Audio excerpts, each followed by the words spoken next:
ನಮಸ್ಕಾರ ಸ್ನೇಹಿತರೆ, ನಾನು ನಿಮ್ಮ ಪ್ರೀತಿಯ ಧರ್ಮಿ. ನೋಡಿ, ನೀವೆಲ್ಲ ನಿಮ್ಮ ಮಕ್ಕಳನ್ನ ಡಾಕ್ಟರ್ ಆಗಬೇಕು, ಇಂಜಿನಿಯರ್ ಆಗಬೇಕು, ಅಡ್ವೊಕೇಟ್ ಆಗಬೇಕು, ಬಿಸ್ನೆಸ್ ಮ್ಯಾನ್ ಆಗಬೇಕು, ಫಾರಿನ್ ಯೂನಿವರ್ಸಿಟಿಲಿ ಮಾಸ್ಟರ್ಸ್ ಮಾಡಬೇಕು, ಅಲ್ಲೇ ಸೆಟ್ಲ್ ಆಗಬೇಕು, ಮಹದಾಸೆಗಳನ್ನು ಇಟ್ಕೊಂಡಿರ್ತೀರ. ಎದೆ ಮುಟ್ಕೊಂಡು ಹೇಳ್ರಿ, ನಿಮ್ಮ ಮನೆ ದೇವ್ರ ಮೇಲೆ ಆಣೆ ಮಾಡಿ ಹೇಳ್ರಿ, ಯಾರ ನಿಮ್ಮ ಮನೆ ಮಕ್ಕಳನ್ನ ಮೇಷ್ಟ್ರಾಗಬೇಕು ಅಂತ ಇಷ್ಟಪಡ್ತೀರೇನ್ರಿ? ಇಷ್ಟಪಡ್ತೀರಾ? ಪಡಲ್ಲ. ಮೇಷ್ಟ್ರಾಗ್ತೀಯಾ ಅಂತೀರಾ, ಹೌದಾ? ಅಷ್ಟೊಂದು ಕೀಳೇನ್ರಿ ಆ ಕೆಲಸ. ಗುರುವಿನ ಕೆಲಸ, ಮತ್ತೊಬ್ಬರಿಗೆ ವಿದ್ಯೆ ಕೊಡುವಂಥ ಕೆಲಸ ಅಷ್ಟು ಕೀಳಾಗೋಯ್ತು ನಮ್ಮ ದೇಶದಲ್ಲಿ. ಒಳ್ಳೆ ಟ್ಯೂಷನ್ ಬೇಕು, ಒಳ್ಳೆ ಟ್ಯೂಟರ್ ಬೇಕು, ನಿಮಗೆ ನೀಟು JEE ಎಲ್ಲ ಹೇಳ್ಕೊಡೋಕ್ಕೆ ಒಳ್ಳೆ ಮಾಸ್ಟರ್ಸ್ ಬೇಕು. ನಿಮ್ಮ ಮಕ್ಕಳು ಮಾತ್ರ ಮೇಷ್ಟ್ರಾಗಬಾರ್ದು. ಮೇಷ್ಟ್ರಾಗಬೇಕು, ನಿಮ್ಮ ಮಕ್ಕಳೂ ಮೇಷ್ಟ್ರಾಗಬೇಕು. ಯಾಕೆ ಅಂದರೆ ಕಡೇ ತನಕ ನಾವು ಯಾರನ್ನಾರು ನಾವು ನೆನಪಿಸ್ಕೊಂಡ್ರೆ ಅದು ನಮ್ಮ ಗುರುಗಳನ್ನು ಮಾತ್ರ.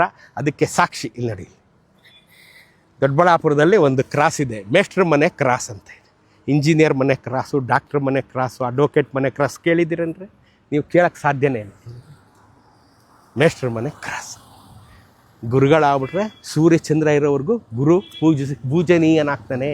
ವಿದ್ವಾನ್ ಸರ್ವತ್ರ ಪೂಜ್ಯತೆ. ಅವನು ಕೊನೆವರೆಗೂ ಅವನು ಇರೋ ತನಕ ಅವನು ಪೂಜಿಸಲ್ಪಡ್ತಾನೆ ಅನ್ನೋದಕ್ಕೆ ಅವ್ರ ಮನೆ ಹೆಸರಲ್ಲಿ ಹಾಕ್ಸಿರೋವಂಥ ಮೇಷ್ಟ್ರ ಮನೆ ಕ್ರಾಸ್ ಸಾಕ್ಷಿ. ಇಂಥ ಗುರುಗಳಿಗೆ, ಇಂಥ ನೂರಾರು ಸಾವಿರಾರು ಗುರುಗಳಿಗೆ ನನ್ನ ಹೃದಯಪೂರ್ವಕ ನಮ್ಮನ್ನೆಲ್ಲ ವಿದ್ಯೆ ಹೇಳ್ಕೊಟ್ಟಂಥ ಗುರುಗಳಿಗೆ ಹೃದಯಪೂರ್ವಕ ನಮನ. ಮೇಷ್ಟ್ರ ಮನೆ ಕ್ರಾಸು. ನಮ್ಮ ಮಕ್ಕಳನ್ನು ಮೇಷ್ಟ್ರು ಮಾಡಿದ್ರೆ ಅವನು ಸಾಯೋವರೆಗೂ ಅವ್ರಿಗೆ ಗೌರವ ಸಿಗುತ್ತೆ ಅನ್ನೋದಕ್ಕೆ ನಿದರ್ಶನ. ನಿಮ್ಮ ಹುಡುಗ ಏನಾದ್ರು ನಾಳೆ ನಾನು ಮೇಷ್ಟ್ರಾಗ್ತೀನಿ ಅಂದರೆ ಅವನ ಆಸೆಗೆ ತಣ್ಣೀರು ಎರಚಬೇಡಿ, ಅವನನ್ನು ಮೇಷ್ಟ್ರನಾಗಿ ಮಾಡಿ. ನೀವು ಸಾಯೋ ಕಾಲದಲ್ಲಿ ನಿಮ್ಮ ಮಗನಿಗೆ ಸಿಗ್ತಾ ಇರ್ತಕ್ಕಂಥ ಮರ್ಯಾದೆಯನ್ನು ನೋಡಿ ಸಾರ್ಥಕ್ಯ ಭಾವನೆಯಿಂದ ನೀವು ಕೈಲಾಸಕ್ಕೆ ಹೋಗ್ತೀರಾ. ನೆನ್ಪಿಟ್ಕೊಳ್ಳಿ.